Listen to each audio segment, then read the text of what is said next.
Hi, I'm Laurent from Storik. We're based in Suffolk in the UK. I'm here today with our very latest creation. You must have seen this bike on several occasions at the Bike Exif London. We exhibited this bike in our stand where we're doing some demos of metal shaping. So I'm here today with this cafe racer, which took about over 1,000 hours to put together. It's 1975 Triumph, and the idea was to create a very streamlined and I would say probably early 20th century futuristic kind of aesthetic. And we're here today to race it, put it on the track for the very first time. So it's a premiere, as we say. So as explained, it's 1975 Triumph Triple. It has all the bodywork's been handmade in aluminium, and every single item has been designed by hand, entirely by hand, because that's what we do at Storik. We are metal shapers and designers. So we could start. I'll take you through the bike, so you could see the front end, for instance. So basically, the idea is to design a bike which was period, so using period item components, such as the front forks, the braking system. So we have those early 1970s Ducati bevel drive forks with the leading axle. You can see here, very hard to find item. They had really good reputation back in the 70s. And fitted with some, again, period AP Lockheed brakes. The brake disc come from a Laverda. I've machined the disc carrier to suit the Triumph hubs. We have a very special mudguard here, which is designed to be minimalist, but with still attention to detail. So you could see this insert on the tip of the mudguard. So, because at Storik we shape metal and we like to play with texture, so we try to do this combination of brushed finish and polished finish. It just draws the attention, you know, and it's something. It's just subtleties we're trying to achieve in our design, really, without overdoing it. We could see here the front fairing. Again, it's a unique piece, built from scratch entirely by hand. Behind this lovely Bike Shed Festival sticker, there's the headlights with a tripod similar to the Lucas P700, I believe. We have this very streamlined bodywork at the front, so you see the front fairing showing again different textures. So we're using sort of ceramic coating, which is sort of golden color, champagne color, that complements the brass, the aluminium really well, and some brass fittings, as you can see here. I'll take you through here. You have, so again, the handlebars. You've got classic 70s setup, so AP Racing or Lockheed back then. Braking system, Tomazelli Italian throttle. We've got the switches, which are original Lucas, which have been rewired to suit modern wiring. Inside in the cockpit you could see this really nice motor gadget, rev counter and speedo. It's a lovely piece of kit, actually. It's again kept very simple, but with attention to detail. So you could see we brought attention to the way the fairing is mounted. So again, we played with materials, some aluminium and brass material. We have the name of the bike, which is Rafale, which as you might know, I'm French. Rafale in French means gust of wind. So the idea is all about speed and fluidity. Just going to turn the ignition off, save the battery. Then I'll take you further down. You can see, so the side of the fairing wraps around the petrol tank. So we try to keep a very soft and smooth finish, again with attention to details. All the gaps have been kept to the minimal, but still add an extra feature to the design. The famous Triumph triple engine, so 1970s. It was originally produced in 1969 up to 1975. This one is the latest one, so it's a 1975 Triumph triple, 750cc air-cooled 3-cylinder. It has been completely modified inside, so all the internal light and crankshaft, special camshafts, closed ratio gearbox, gas flowed cylinder head. fitted with the lower torque carburetors. They have really good reputation again. Bit tricky to set up, to tune, but they look the part, I have to say. And we carry on. So the frame, you can see the frame here. It's not for people who know about triples. This is not a triple frame. This is a Triumph frame, but it's a Triumph Bonneville frame. So this is what we call an oil-in frame. It has this very chunky spine. You can see here, which goes from the swinging arm pivot point all the way to the headstock, which contains the engine oil. So about 4 liters of oil running in this spine. The great thing about it also acts as a sort of oil cooler in some ways. We have here you could see the bespoke swinging arm, which was entirely handmade in our workshop. This one was quite a bit of a challenge to produce because it's made out of oval box section T45 aerospace grade box section. Now the box section is not available that way, so I had to design the tooling to actually produce the oval box section.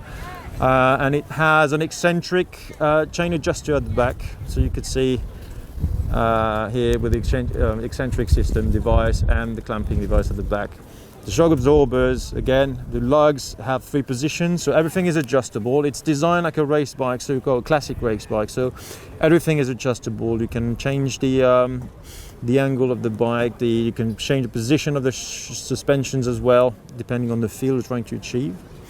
And again, at the back, you could see same setup, AP Lockheed rear brake caliper mounted onto an original Triumph carrier bracket. Lighten brake discs, and then here you could see something I didn't talk about earlier, the exhaust. Now the exhaust is a 3-cylinder, so we have here 2 exhausts on one side and then a single exhaust on the other side. So these have been handmade again. They're based on the 1960s double curvature exhaust, which were seen on vintage MV Augustas Benellis. And they've been entirely handmade and hydroformed. So that's a fun process which I basically developed, and it was a bit of an experiment, but with great success. We produced this set of 3 exhaust pipes, very light. Going up, you can see the side covers. So as it says Rafale, the name of this project, of this bike, with those badges which have been made of brass and clear coated, and the side covers which wrap around the velocity stacks for the carburetors. So not really an airbox as such, but it gives a similar feel and kind of allows to control and tame the air before entering the carburetors. There you have the seats, or single seats, as any good cafe racer should have, which was entirely hand stitched by our friend Jun Takakuda, based in Essex, a talented Japanese craftsman who does all the leather work for us. We chose the material and the color, and he put it together, and that was basically adding his personal touch to it. So again, the idea is to keep the bike as slimline as possible and keep the focal point being the spine here, you could see. So the whole bodywork tapers in the middle of the bike and then opens up. It's really the idea is to give it a very skinny look, and while you're riding you can enjoy this beautiful engine at the same time. And then as we go towards the back, you could see the back end, the tail piece again. So we're trying to tie it up with the front design, which, if you remember, we had the front mudguard, which was brushed aluminium with an aluminium insert, and we did something similar at the end. So with the tail piece, which is made again handmade in polished aluminium, which houses the tail light. Now if you turn the ignition on, you'll be able to see the tail light, which is hidden in there. Again, a lovely and interesting touch. Another experiment, we basically wanted the tail light to be as small as possible, but actually use the end piece as a reflector, and I think it works pretty well, so quite happy with the result. So I could go on and on and on because so many details to talk about, but basically this is our bike. We're here today at the Bike Shed Festival. Be on the track in about, I think, 30 minutes, so really looking forward to it. I can't wait. And well, see us on the track.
Bloody hell! That was fun. Enjoying?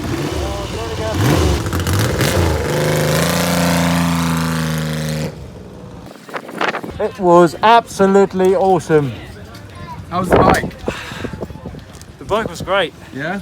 I wasn't as great. I haven't been on the track in probably 15 years, so it was a bit of a rediscovery, but I had great fun. I think I went way over my limits, but the bikes have much more potential. There's a lot left in it, but it's just me. But it was absolutely brilliant. Did it perform how you wanted it to?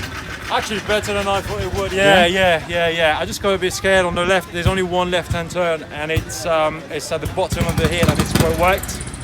So I messed up a bit with the gear change, got it wrong, and I was just like, oh gosh. And I didn't want to go too fast in it because it's really wet. But anyway, all the rest of the track absolutely brilliant. Gain confidence, trying to keep my head cool and don't be too stupid. And I'm still in one piece. You are, and the bike's upright. Well, good luck in the final. Thank you. Right, I hope you like the bike, and don't forget to subscribe to the Bike Shed YouTube channel. Take care.